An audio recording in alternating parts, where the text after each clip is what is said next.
Alléluia. Quand tu arrives dans la maison de Laban, qui est l'église du Seigneur, et le vrai Laban qui est Jésus-Christ, il ne te donnera pas Rachel.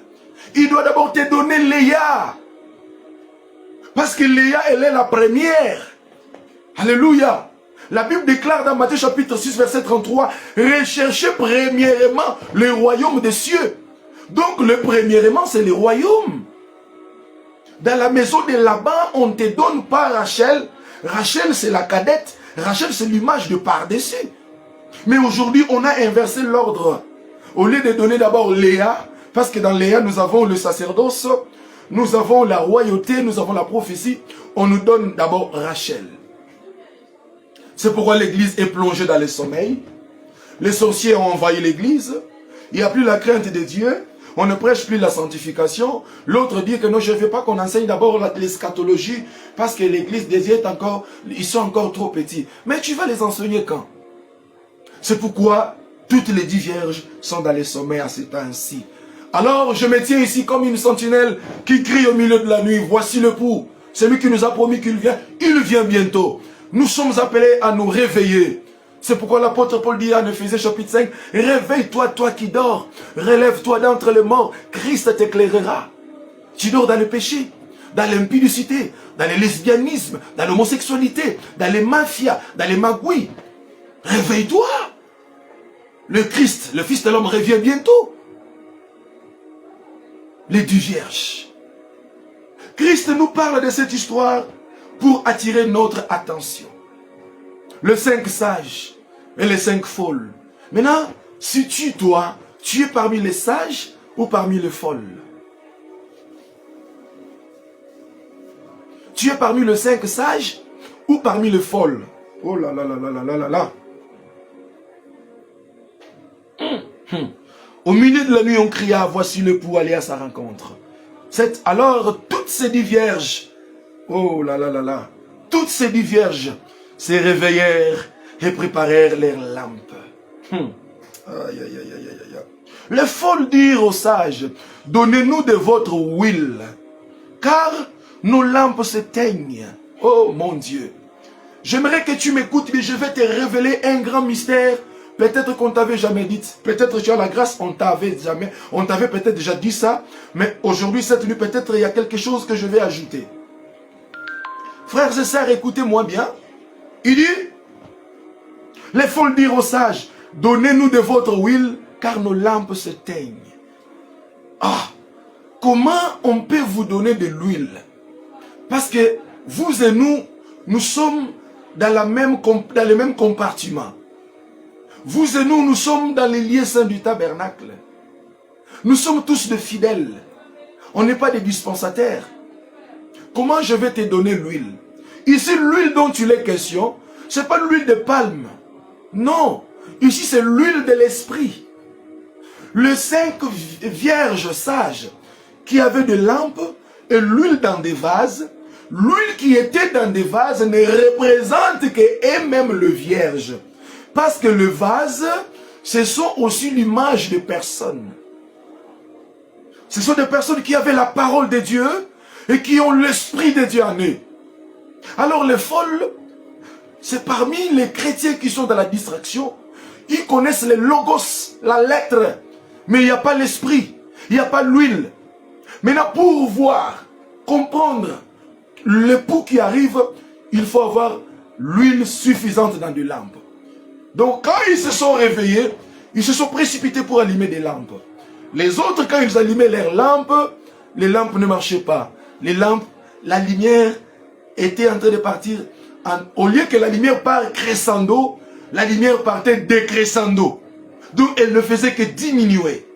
Alors ils se sont dit, non, chers frères, donnez-nous de votre huile que nous mettions dans nos lampes parce que nos lampes s'éteignent.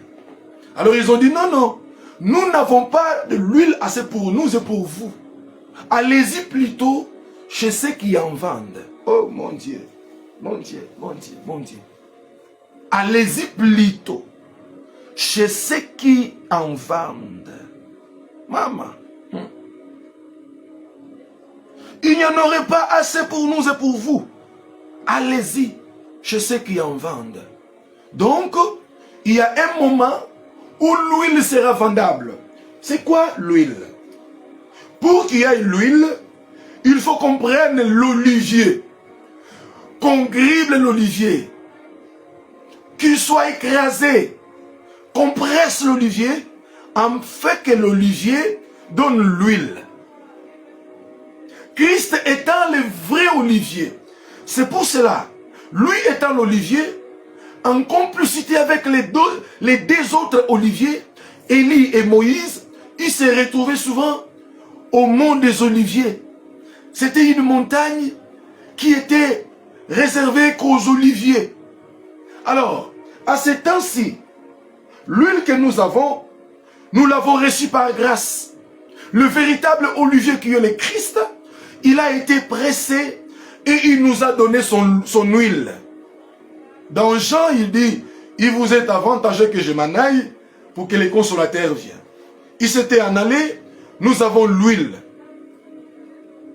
Mais l'erreur est que ces bien-aimés n'avaient pas veillé à la quantité de l'huile qui restait. C'est l'image de tous les bien-aimés qui attristent souvent le Saint-Esprit. Ils l'ont attristé. Or, sans l'Esprit de Dieu, tu ne peux pas aller à la rencontre de l'époux. Sans l'Esprit de Dieu, tu ne seras pas enlevé. Comment seras-tu enlevé sans l'Esprit de Dieu? Parce que l'Esprit de Dieu, c'est une sémence. C'est lui, l'Esprit, qui permettra que tu sois attiré vers les hauteurs, que tu défies la pesanteur spirituelle et physique. Alors, ils ont dit, allez-y plutôt chez ceux qui en vendent. Donc, il y a eu un temps où l'huile n'était pas vendable, l'huile était donnée gratuite. Maman. Ouvrons Ésaïe.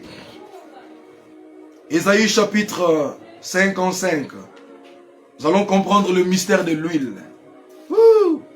Alléluia. La Bible s'interprète elle-même. Hein? Allons-y comprendre l'huile. Vous tous qui avez soif, venez aux eaux. Même celui qui n'a pas d'argent. Donc l'eau de vie. Ésaïe avait déjà vu comment Christ allait donner de l'eau de vie sans argent. Il allait donner la vie par grâce. Il dit, vous tous qui avez soif, venez aux eaux. Même celui qui n'a pas d'argent, venez acheter et manger. Venez acheter le vin et du lait sans argent, sans rien payer. Ah! Donc nous comprenons, selon le passage de l'homme ou Ésaïe, ici l'huile qui est l'image du Saint-Esprit, l'huile qui est l'image du salut, parce que l'Esprit de Dieu est venu par Christ. Il a dit, il vous est avantageux que je m'en aille pour que les consolateurs viennent. Il était avantageux que l'olivier soit pressé, soit griblé à la croix, pour que l'Esprit de Dieu descende sur nous.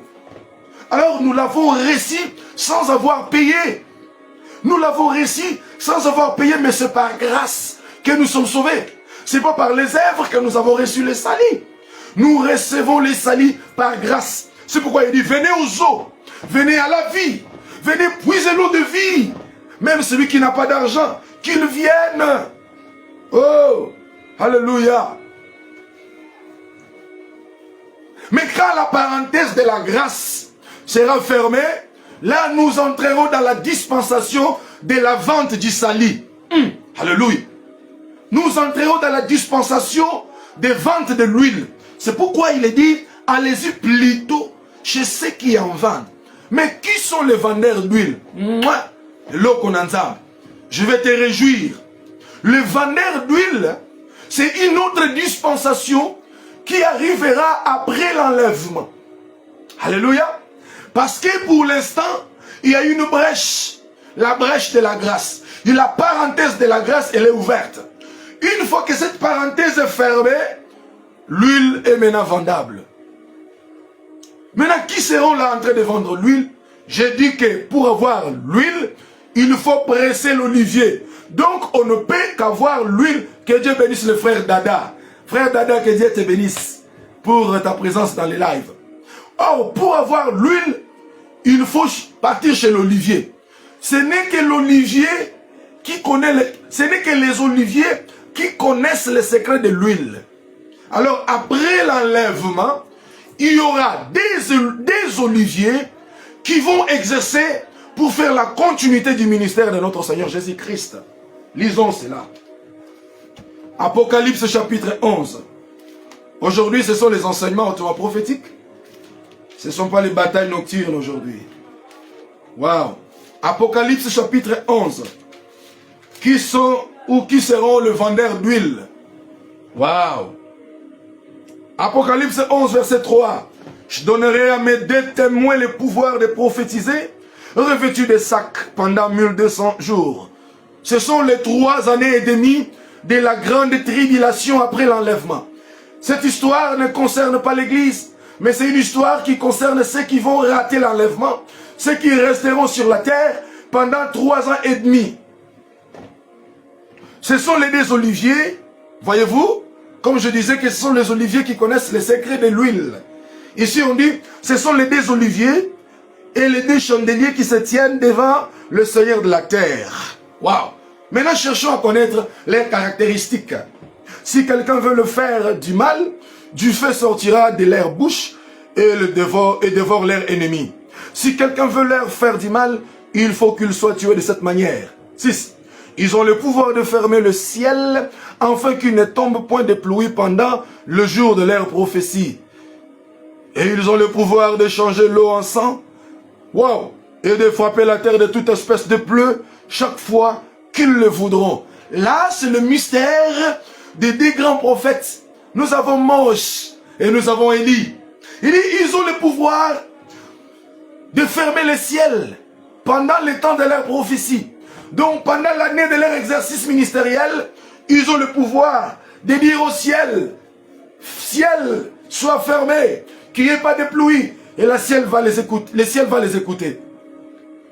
Ils ont le pouvoir de changer l'eau en sang. Nous l'avions vu avec Moïse. Ils ont le pouvoir de faire sortir le feu dans leur bouche et consumer leurs ennemis. Ici, c'est la dispensation des 2 oins.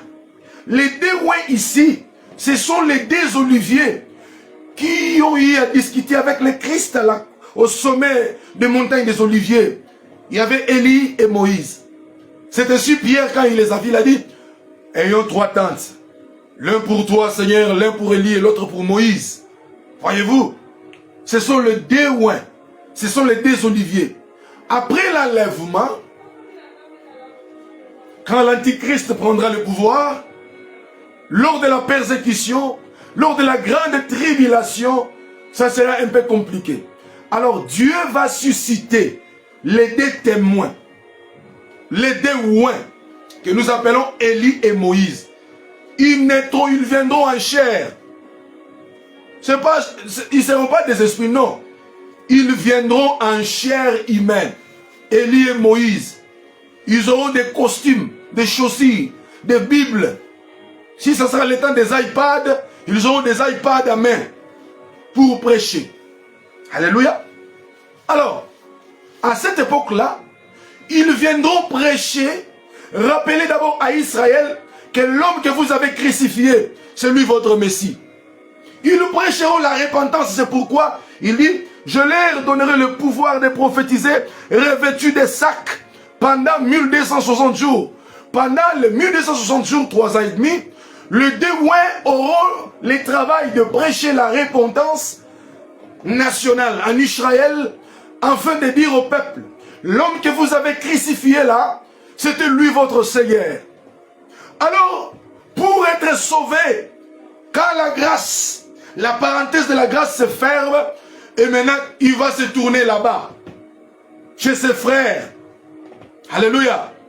Parce que Joseph, il ne pouvait pas se révéler à ses frères dans la présence de sa femme. Il a d'abord fait sortir sa femme à l'extérieur et il s'est révélé à ses frères. Joseph ne se révèle jamais à ses frères en présence de sa femme. Non, non. Il faut que la femme sorte. Quand la femme sort dehors, c'est le mystère de l'enlèvement. C'est le mystère de l'enlèvement. Elle sort dehors et Joseph va se révéler. Au moment où je vous parle, Joseph ne s'est pas encore révélé. Joseph est encore avec son épouse, les nations. Le mystère de la grâce, La grâce est encore avec nous. Ses frères sont dans les tourments. Yosef va se révéler quand l'épouse de Yosef, l'épouse de Sefnat Panéa, qui s'appelle Aznat, va quitter la maison de Yosef pour l'extérieur. Et là, Yosef va se... Mais comment il va se révéler? Parce qu'à cette époque-là, les autres nations n'avaient pas le signe de la circoncision. Pour reconnaître que Joseph était leur frère, Joseph devait se déshabiller pour qu'ils voient les signes de la circoncision. Qu'on voit que Joseph, il a été circoncis. Parce que l'alliance de la circoncision n'était que l'alliance que Dieu avait conclue avec Abraham. Mando Sobra. C'est pour cela que Joseph ne peut pas se révéler à ses frères devant sa femme. Mamma mia. Alors quand la femme sort, c'est le mystère de l'enlèvement. Quand l'église est enlevée, alors Joseph moderne, qui est le Christ, va se tourner vers ses frères. Oh, alléluia.